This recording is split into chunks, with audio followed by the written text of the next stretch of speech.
Excellence, M. Mohamed Ould Cheikh El Ghazouani, président de la République islamique sœur de Mauritanie, président en exercice de l'Union africaine, chers frères, Excellence, Monsieur le chef d'État, chers frères Kagame et Tebboune, Mesdames, Messieurs les chefs de délégation, Monsieur le Premier ministre, Monsieur le Président de la Commission de l'Union africaine, Mesdames, Messieurs les ministres, distingués invités en vos rangs, grades et qualités.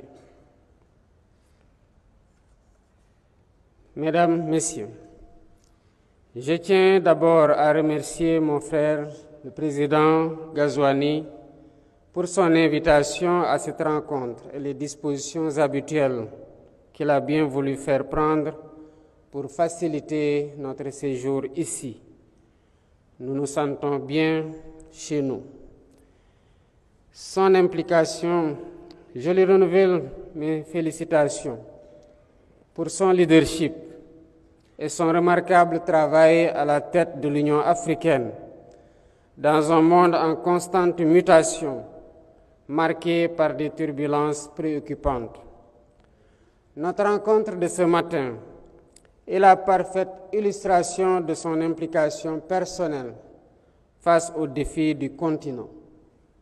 Cette invitation s'inscrit dans le cadre de la mise en œuvre du thème de l'année de l'Union africaine et témoigne également de l'importance que nous accordons tous aux thématiques qui touchent le cœur de notre avenir, à savoir l'éducation, la jeunesse et l'employabilité. Elle traduit notre engagement commun à façonner une Afrique résiliente, dynamique et prospère. Nos jeunes, qui représentent plus de 60% de notre population, ne sont pas seulement l'avenir de notre continent, ils sont notre présent. Leur éducation, leur formation et leur intégration économique doivent être nos priorités absolues. Je salue à ce propos les efforts de l'Union africaine, dont ceux du comité des 10 chefs d'État et de gouvernement, et du président de la Commission, le frère Moussa Faki Mohamed, avec ses équipes, pour promouvoir l'éducation, la science et la technologie, en vue d'atteindre les objectifs de développement durable et d'accélérer la mise en œuvre de l'agenda 2063. Excellences, Mesdames et Messieurs,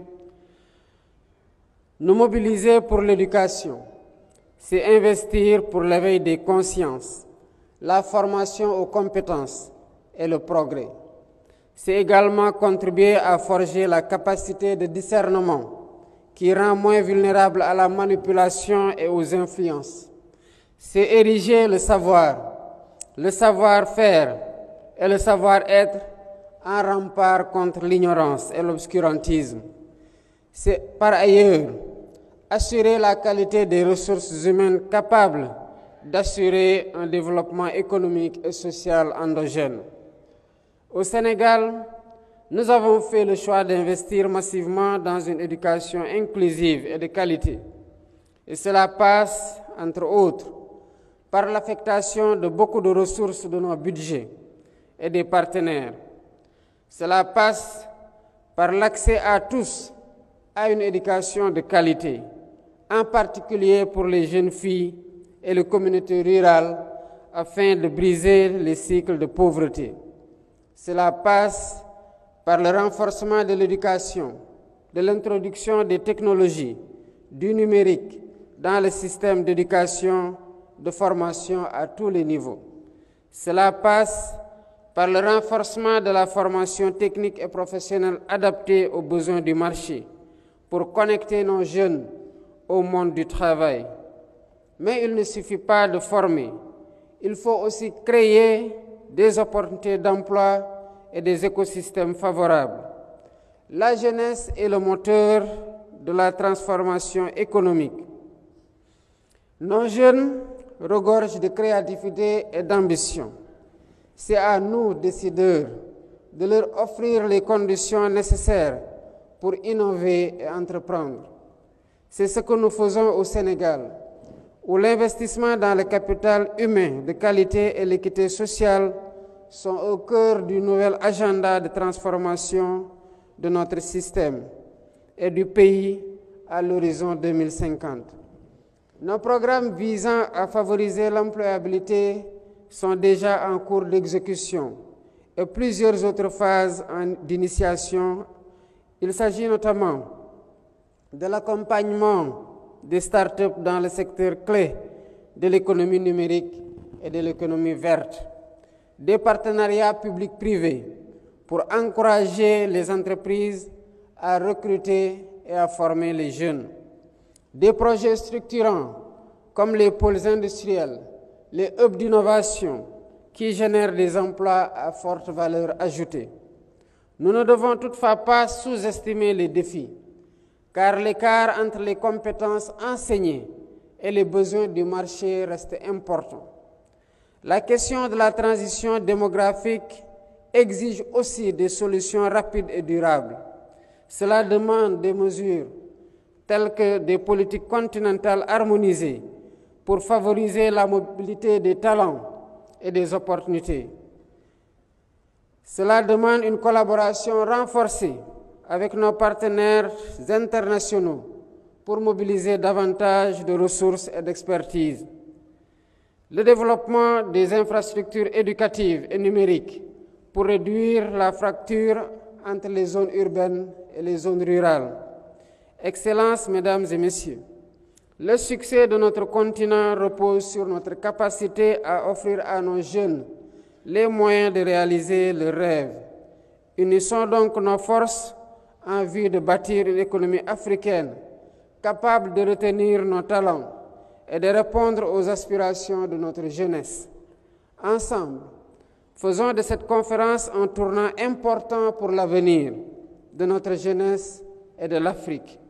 Travaillons main dans la main pour bâtir un continent où chaque jeune, où qu'il se trouve, pourra s'épanouir et contribuer au développement de notre continent. Je vous remercie de votre aimable attention.